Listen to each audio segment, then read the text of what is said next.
하나님의 말씀입니다. 경청하십시오.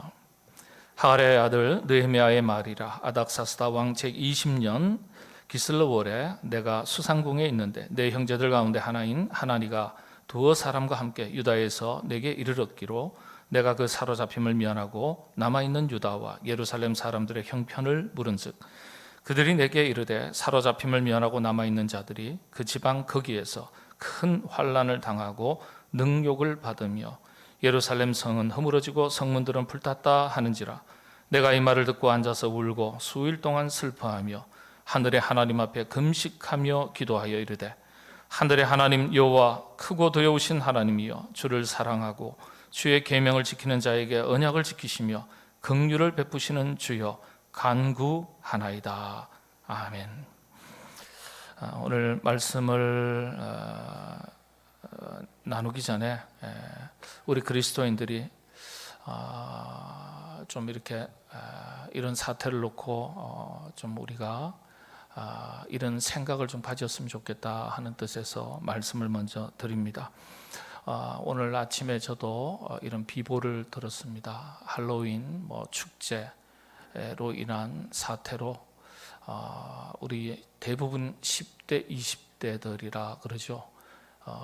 처음에는 149명이라 그랬는데 제가 예배 드리기 전에 조금 확인을 해보니까 151명으로 늘었고 아마 또 얼마간 더 늘어날 것 같습니다. 참 안타까운 이런 소식을 우리가 듣게 되었는데, 이런 소식을 듣고 기독교인들이, 그리스도인들이 그 할로윈 축제, 귀신 이런 이 세속의 우상 문화, 귀신을 귀신에 관계된 그런 잘못된 축제다 이렇게 비판할 수도 있겠습니다만은 바르게 알고 우리가 비판하는 게 필요합니다. 원래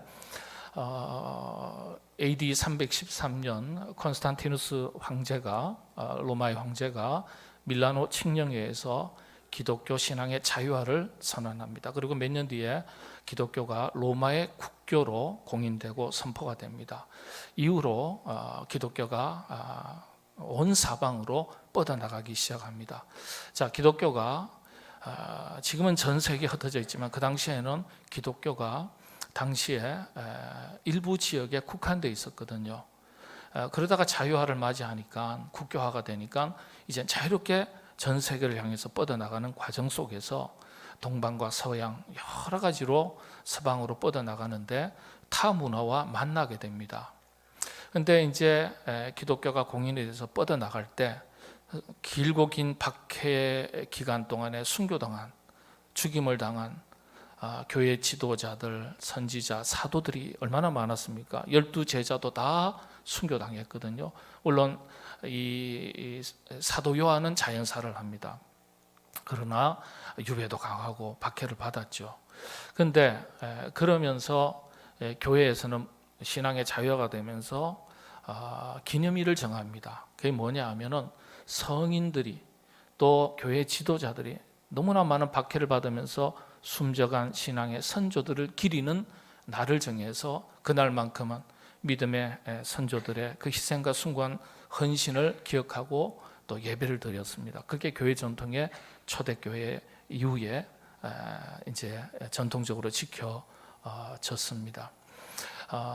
그래서 이제 지켜졌는데 이게 쭉 뻗어나가다가 세상의 문화들, 우상 문화들과 만나면서 이 변질이 되기 시작을 했습니다.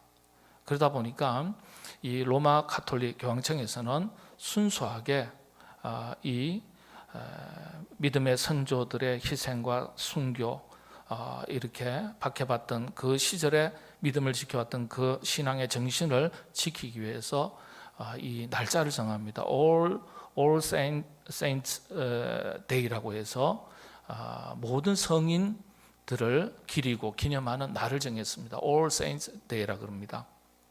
우리식으로 말하면 3.1절 기념주일, 6.25 기념주일, 오늘은 종교개혁 기념주일, 이런 것처럼 3.1절 되면은 핍박당했던 우리의 믿음의 선배들을 기리지 않습니까? 그렇죠? 그런 것처럼 기렸습니다. 그러다가 이제 그 날짜를 정해서 지켜왔어요. 지금도 11월 5일이 가톨릭에서는 지키는 날입니다. 근데 그게 이제 할로우 마스 데이라고도 말하고요. 그다음에 All Souls Day라고도 말합니다. soul은 영혼을 말하는 거죠. 다 같은 의미인데 언어적인 표현만 다른 거예요. 이렇게 지켜가다가 변질돼 이런 날을 정한 것이 이 이방 문화와 만나면서 변질되는 걸 보면서 그렇게 제대로 지켜야 되겠다 해서 날짜를 정하고 AD 800년경부터 지금까지 지켜오고 있습니다. 근데 이 All Saints Day, All Souls Day 혹은 할로우 마스라고 그렇게 말합니다. 할로우 마스 데이라고 그렇게 말하는데 이것이 세상 문화와 만나면서 상업화가 되고 변질되기 시작을 했습니다. 그게 할로윈 데이예요. 그러니까 사실은 이것은 기독교 정신에 있어서 굉장히 좋은 날이고 그렇게 출발했는데 이게 세속화의 과정을 거치면서 세속의 문화와 만나면서 변질이 된 겁니다. 그러니까 우리 기독교인이, 교회가, 그리스도인들이 세상에서 좋은 문화를 만들어 간다는 것은 대단히 중요한 거죠. 이런 과정들을 모르고 그냥 뭐 먹고 마시고 또 꼭 그런 것만은 아니지만은 우리 그리스도인들도 청년들도 그냥 재미삼아 하나의 축제다 생각해서 참여하는 경우도 굉장히 많습니다. 그러니까 우리가 교회가 이런 것들을 알고 할로윈 데이가 원래는 출발이 참 좋았던 그런 곳인데 이것이 변질돼서 아주 그냥 그냥 뭐라 그럴까요? 세속의 문화가 되어 버렸구나. 이렇게 좀 안타까운 마음을 가지시고 이런 사태를 보면서 기독교가 이 사회를 건강하게 세워나가기 위해서 참 좋은 문화를 잘 만들어야 되겠구나. 변질되지 않는 문화, 이런 문화를 만들어야 되겠구나. 그렇게 생각하고 한번 다짐하는 기회로 삼으시게 되기를 바랍니다. 말씀을 오늘 살피겠습니다. 오늘 성창식도 있는데 조금 다급한데요. 행동이 바뀌지 않는 것, 왜 그렇습니까? 행동이 바뀌지 않아요. 그건 생각이 바뀌지 않아서 그렇습니다. 생각이 달라져야 행동도 달라집니다. 생각 하나가 행동이 되고 그 행동이 반복되면서 습관이 되고 습관이 결국 삶이 되는 겁니다. 그래서 삶이 달라지려면 행동을 바꾸는 것이 아니라 생각을 바꿔야 돼요. 생각이 달라져야 돼요.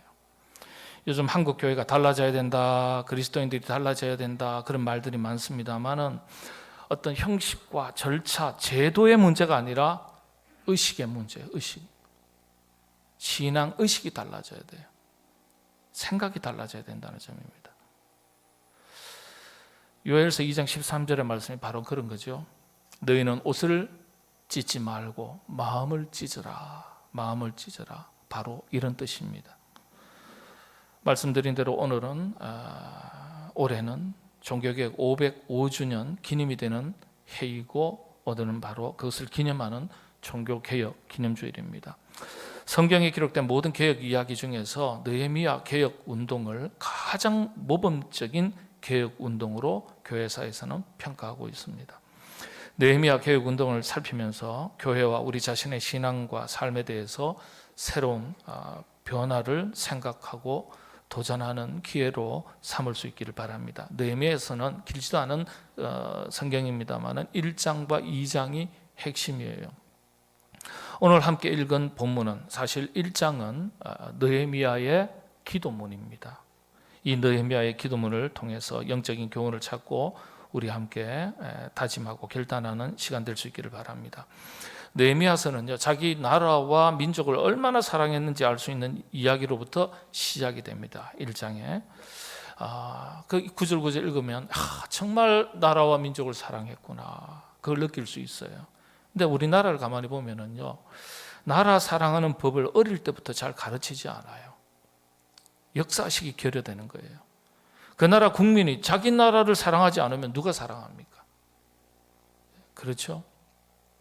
유대인들의 자녀 교육의 핵심 중에 핵심이 첫 번째가 신앙교육, 하나님에 대한 교육이고 그 다음이 자신의 나라와 민족에 대한 애국심 교육이 두 번째입니다. 지금도 이스라엘 나라는 그렇게 가르칩니다. 여러분 잘 아시는 중동 6.1 전쟁. 이때 전쟁이 일어나니까 이스라엘 손바닥만한 이스라엘 하나 놓고요, 주변에 이집트하고 뭐 시리아, 요르단 뭐 전부 다 한데 묶어가지고 아랍 동맹을 맺어가지고 이스라엘을 쳐들어갔습니다.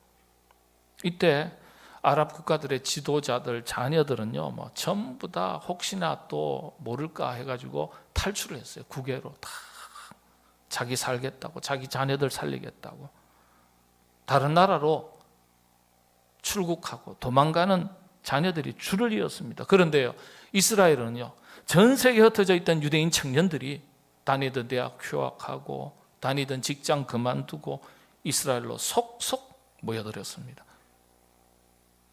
전쟁에서 상대가 되겠습니까? 게임이 안 되는 거예요. 6일 만에 아랍 연합군이 이스라엘한테 항복했습니다. 그 역사 이야기 참 재밌습니다. 김일성이가 똑같이 주일날 새벽에 침공했듯이 이 아랍 동맹군이, 연합군이 언제 쳐들어갔을까요? 안식일 시작될 때 딱 쳐들어간 거예요. 이스라엘 국회에서 논의가 시작됐습니다. 적이 쳐들어왔는데 전쟁을 해야 될까 말아야 될까? 전쟁을 해야 될까 말아야 될까? 어떻게 할까요? 지금 적이 쳐들어옵니다. 전쟁을 해야 됩니까 말아야 됩니까? 해야 되죠. 이스라엘 국회에서 전쟁할 수 없다, 그렇게 결론 내렸어요. 대단한 결론입니다. 이스라엘 국회가 대단해요. 우리 국회하고는 비교가 되죠. 왜 안 된다? 그날은 안식이기 때문에. 죽어도 전쟁할 수 없다, 안 된다. 신앙이 기준이라는 거예요. 아이고야. 최소한의 방어만 했어요. 초기에 희생된 많은 희생자들이 다 그때 희생이 났어요. 안식일 딱 끝나니까 반격을 하는데 어떻게 될까요? 게임이 안 되는 거예요. 전쟁은 7일 동안 할 수가 없어요. 딱 6일에 맞춰야 돼요. 왜죠? 제7일째 또 안식일이 되니까 6일 만에 끝냈어요. 아랍 연합군한테 항복받아냈어요. 정말 멋있어요. 그런 정도예요. 여러분, 우리가 우리 자신이 개인을 넘어서 더불어 살아가는 공동체 속에서 우리 그리스도인들이 어떤 마음, 어떤 자세로 살아야 하는지 느헤미야를 읽을 때 나라 사랑 이야기를 통해서 우리 자신의 삶을 바꾸는 이야기로, 개혁이겠죠, 읽어야 되는 거예요. 느헤미야가 누구죠? 아닥사스다 왕의 술 맡은 관원이었습니다. 당시에 왕을 독살할 때 대부분 술에 독약을 타는 경우가 많았기 때문에 이 술을 관리하는 사람만큼은요, 정말 믿을 만한 사람 중에 믿을 만한 사람에게 맡겼습니다. 그러니까 느헤미야가 왕의 절대적인 신임을 받던 그런 사람이었어요. 왕의 신임을 받던 사람이니까 부와 명예, 권력이 보장되는 직책 아니겠어요? 상당히 성공한 케이스입니다. 애굽에서 총리에 올랐던 요셉이나 바벨론 포로 시대 때 다니엘이나 같은 케이스라 말할 수 있습니다. 자, 그런데 이 느헤미야가 조국 땅 예루살렘에서 들려오는 가슴 아픈 소식 하나를 듣게 됩니다. 그 소식이 바로 3절이죠.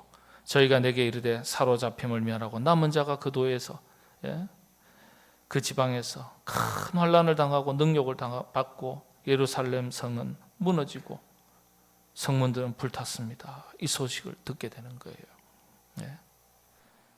백성들의 삶이란 건 뭐 두말할 필요가 없겠죠. 그런 비극적인 소식을 이 느헤미야가 들었을 때 처음에 어떤 생각을 했을까? 우리 한번 미루어 짐작할 수 있지 않겠습니까? 하나님 참 감사합니다. 그렇게 수많은 사람들이 잡혀가고 고통을 받는데 그런 가운데서도 보잘것없는 저를 구해주시고 이렇게나마 이국 땅에서 좋은 자리에 오를 수 있도록 은혜 주신 거 감사합니다. 우리 가정 자녀들 지켜주신 거 감사합니다. 뭐 이런 생각을 하고 그런 기도 드릴 수 있지 않겠어요? 우리도 그렇게 기도할 수 있겠죠.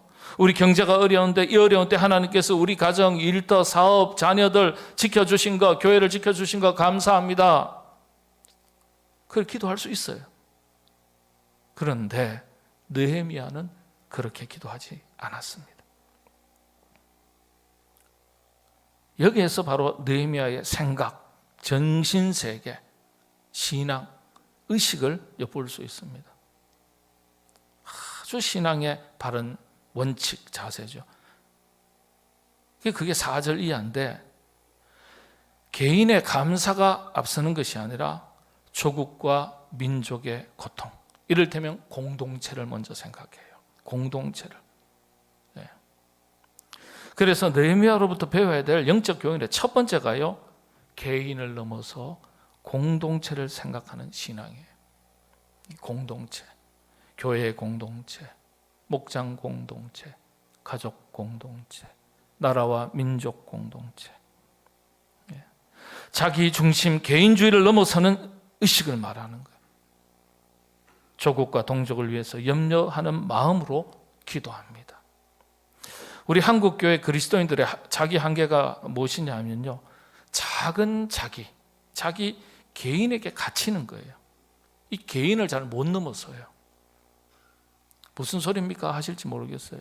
세계 기독교가 한국 교회와 그리스도인들의 특징을 가리켜 딱 정의를 한 게 뭐냐? 기복신앙이에요. 기복신앙. 기복이 뭡니까? 철저하게 자기중심적인 자기 유익과 자기의 행복, 자기 만족, 예수 믿고 복받자, 이거예요. 언어가 바뀌어야 되죠. 예수 믿고 사명 감당하자예요. 예수 믿고 사명 감당하자. 이걸 잘 못 넘어서니까요. 그러니까 세상 세계 기독교인들 눈에는 우리 한국 교회, 한국 그리스도인들이 기복신앙이라고 딱 보이는 거예요. 그러니까 우리가 잘 못 느끼는 거예요. 예수 믿으면서도 이걸 못 넘어가요. 4절에 보면은 내가 이 말을 듣고, 지금 나라와 민족이, 공동체가, 동족이 고통받고 무너지고 이 소식을 들으니까 이 말을 듣고서 앉아서 울고 수일 동안 슬퍼하고 금식하고 기도하며 했습니다. 기도하며. 우리가 가진 것이, 그리고 누리는 것이, 건강한 것이 감사의 조건이 될 경우도 있지만 부끄러움이 될 경우가 있는 거예요. 많은 사람들이 고통 가운데 있는데 나 하나 잘된 것으로 그걸 감사하다고 말하는 것 자체가 부끄러운 것이 될 수 있습니다. 얘기 하나 들려드리겠습니다. 동안교회 부목사 시절에 제가 살던 아파트 안에, 큰 바운더리 안에 임대주택만을 위한 동이 하나 있었습니다. 같은 사람 사는 곳인데 형편이 어려운 분들이 산다고 해서 조금 달리 인식이 되고 대우하는 경우가 있었습니다. 아파트 입구를 달리해서요, 그 입구 큰 길에 버스 내리면 정문으로 해서 쭉 들어가서 자기 동으로 가면 되는데 지름길을 두고 그 아파트로 들어가는 입구 쪽을 길을 막아버렸어요. 나무를 엮어서 갈 수 있는 틈새 길이 있는데, 거기에 놀이터가 있는데 나무를 엮어서 가로막았습니다. 돌아가도록. 임대 아파트에는 놀이터가 없는데 거기 바로 화단 나무 사이로 들어오면 놀이터예요. 근데 누가 그랬는지 모르겠는데 끈을 가지고 딱 묶어놨더라고요. 아이들이 삥 돌아서 큰 도로를 해서 돌아오도록, 못 오도록 하는 거죠. 애들이 그래서 돌아서 와서 그 놀이터에 노는 걸 봤습니다. 여러분, 우리 사회가 이런 사회인 이상 정말 복받기 틀렸습니다. 복받기 어려워요. 예. 왜 막아놓죠? 왜 못 들어오게 하죠? 왜 가까이 오면 안 된다고 생각하죠? 집값 떨어진다고. 집값 떨어진다고. 우리 사회가 그런 사회인 이상 복받기 틀렸고, 그렇게 생각하는 사람 복받기 틀린 거예요. 임대 아파트 가까이 있는 것을 부끄럽게 여기면 그건 인간 조건이 아니에요. 인간 조건이. 그런데 우리 사회가 아직도 그게 있다는 거예요. 있다는 거. 우리 그리스도인들은 그래서는 안 되는 거예요. 같이 살아야지, 같이. 그때 5학년 된 제 딸아이의 친구가 그곳에 살았는데 하루는 저희 집에 놀러 왔습니다. 현관에서 제가 갔더니 냄새가 얼마나 나든지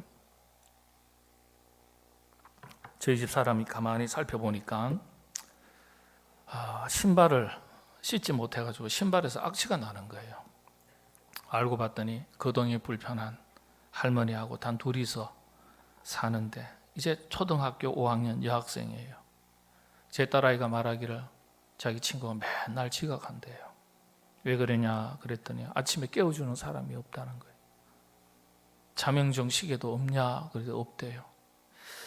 할머니 거동조차 힘든데 잠을 깨워주는 사람이 있겠습니까? 밥을 제대로 해주는 사람이 있겠습니까? 옷을 빨아주는 사람이 있겠습니까? 가방을 챙겨주는 사람이 있겠습니까? 신발이 가서 보니까 한 켤레예요.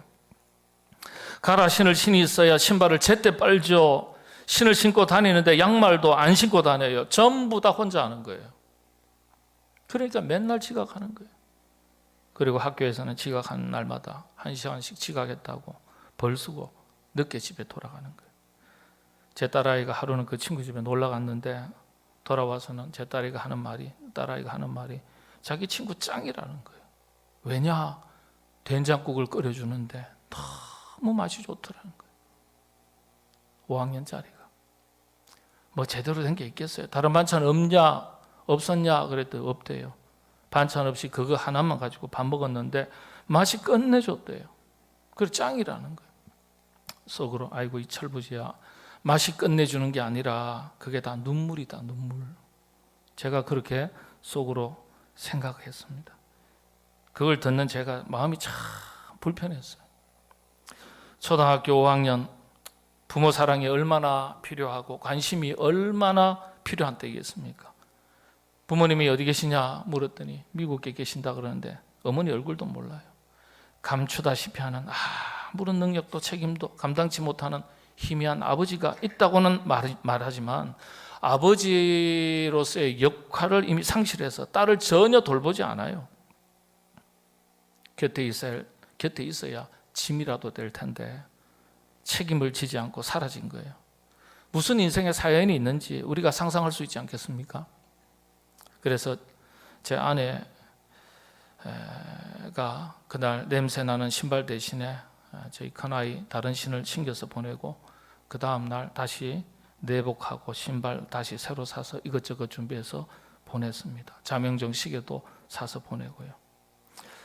제 아내하고 몇 번 찾아갔었는데 갔더니 거동이 거의 안 되는 할머니 겨우 기어서 나오셔가지고 저한테 부탁을 하는 거예요. 제 아내 붙들고 목사님 아무개 이름을 부르면서 우리 아무개 데려가서 딸 좀 삼아주세요. 딸 좀 삼아주세요. 제 아내하고 제가 직접 들은 얘기예요. 어느 날 가서 또 보니까 초경을 시작했는데 요즘 아이들이 성장이 빠르니까 뒤처리도 제대로 못해서 감당치를 못하고 있는 거예요. 누가 가르쳐주는 사람이 제대로 있어야죠. 그걸 보면서 제가 생각한 게 그때 제가 지금 가지고 있는 것, 누리는 것, 쌓아둔 것 생각하니까 이게 감사할 조건이 아니고 부끄러운 거예요. 어린 자녀가 생존에 허덕이는데 자기 배부른 것 하나로 감사한다면 그런 수준의 감사는 하나님께서 기뻐하시지 않을 것이다. 그렇게 생각했습니다. 그러니까 느헤미야가 그 자기 백성들의 고통을 듣고서 감사할 수가 없었던 거예요. 그래서 기도하는데 어떻게 기도합니까? 감사 기도하는 게 아니라 자기 잘된 것 때문에 한숨 돌리고 나는 다행이다 감사합니다 그렇게 기도한 게 아니라 오히려 울면서 슬퍼하고 금식하면서 기도하는 거예요. 다른 사람들이 받고 있는 고통과 좌절과 상처를 생각하면서 울면서 기도할 수 있는 마음, 그런 마음을 품는다는 것 자체가 중요한 거예요. 그래서 느헤미야가 위대한 거예요. 그 이후로 한 10년 남짓 20대 초반까지 저희가 아이를 돌보면서 그 다음에 동안교회 장로님 한 분하고 오랜 세월 조금씩 공부하는데 뒷바라지하고 또 이사를 갈 때 제가 제 아내하고 직접 가서 원룸이지만 집도 다 짐도 옮겨주고 계약서 봐주고 명절에는 저희 집에 오고 그렇게 오랜 세월 그렇게 고아원에서 운영하는 학교에 들어가서 졸업을 하고 고등학교 졸업하고 그 다음에 직장, 안정적인 직장에 취직을 해서 다니는 것까지 봤습니다. 잘 지내는데 한 몇 년 전부터는 소식이 없어요. 전화를 해도 받지를 않고 뭔 일이 생겼나, 아니면 이제 자기가 스스로 독립해 보겠다 생각해서 그래서 전화를 연락을 안 받는가 궁금하기도 하고 보고 싶기도 합니다. 느헤미야가 민족이, 동족이 고통받는데 내가 혼자서 부귀영화를 누릴 수 없다, 그렇게 결단을 합니다. 그 고통을 함께 나누고 나라와 민족을 위해서, 고통받는 백성을 위해서 내가 내 것을 내려놓고 포기하고 할 수 있는 일을 해야 되겠다. 그래서 느헤미야는 그 좋은 자리, 부와 명예가 보장된 그 자리를 그만두고 예루살렘으로 돌아오게 됩니다. 그게 2장의 내용이에요. 오늘 우리가 이 느헤미야 앞에서 다시 한번 생각해 것이 있습니다. 과연 오늘 우리 교회 공동체가 이 시대 신앙인으로서 어두운 그늘이 많고 소외되고 억눌리고 고통받는 사람들이 우리 주변에 많은데, 그럼에도 불구하고 자기 만족에서 비롯된 감사를 드리고 살아가고 있지는 않은지 부끄러운 감사가 있을 수 있다는 거예요. 그래서 우리가 경제대국 13이다, 12이다, 10이다, 11이다 그렇게 말하지만은 우리의 사랑을 필요로 하고 도움의 손길을 필요로 하는 많은 사람들이 있습니다. 우리 교회가, 교회 공동체가 또 그리스도인으로서 한 사람 한 사람 우리 자신이 이 시대의 느헤미야가 되어서, 오늘의 느헤미야가 되어서 자기 인생, 자기 한 몸 사는 것에 얽매이지 말고 더불어 살아가는 공동체, 행복한 세상 만들어가는 것을 생각해서 내가 할 수 있는 게 뭘까? 우리 교회가 할 수 있는 게 뭘까? 작게는 내가 할 수 있는 게 무엇일까?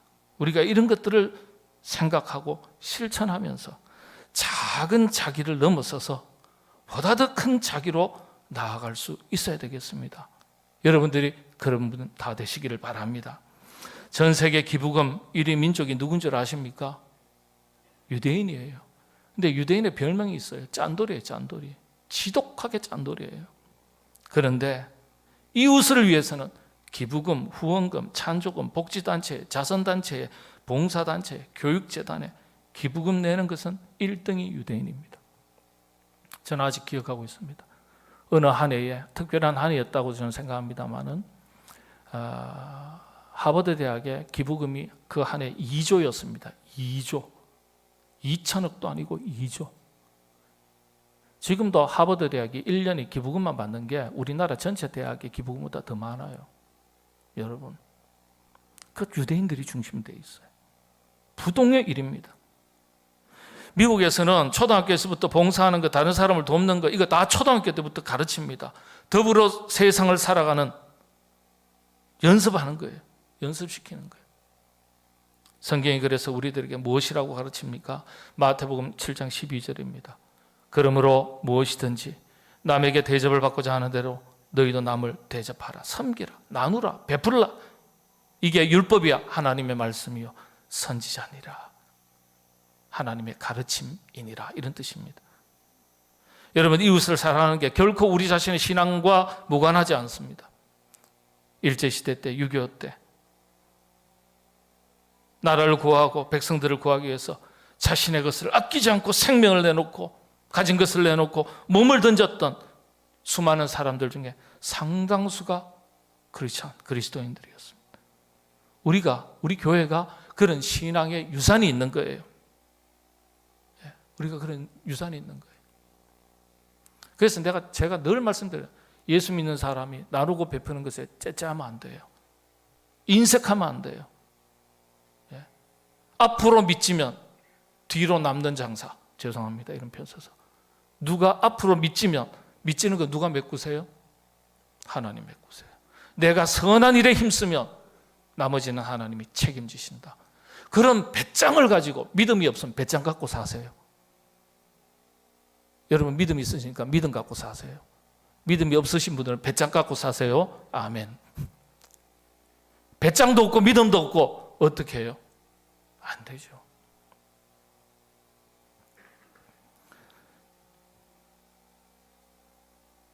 애국심이라는 것이 어떻게 표현됩니까? 좋은 나라를 만들기 위해서 그늘진 곳 찾아가서 밝은 곳으로 만드는 일에, 소외되고 억눌린 사람들 찾아가서 위로하고 격려하고 나누고 베푸는 일에 힘쓴다는 것 자체가 애국이에요.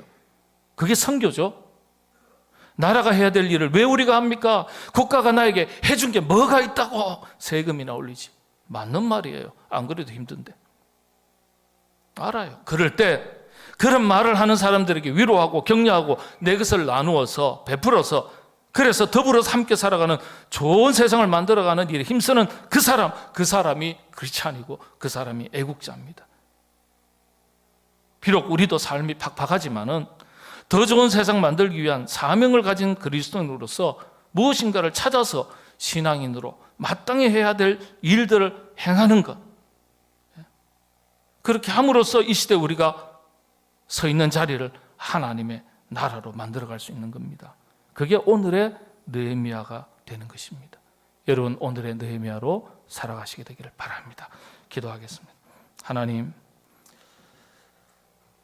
제2, 제3의 오늘의 느헤미야를 찾으실 때 우리 교회가, 우리 자신이 그와 같은 사람이 되도록 성령님 인도하여 주시옵소서.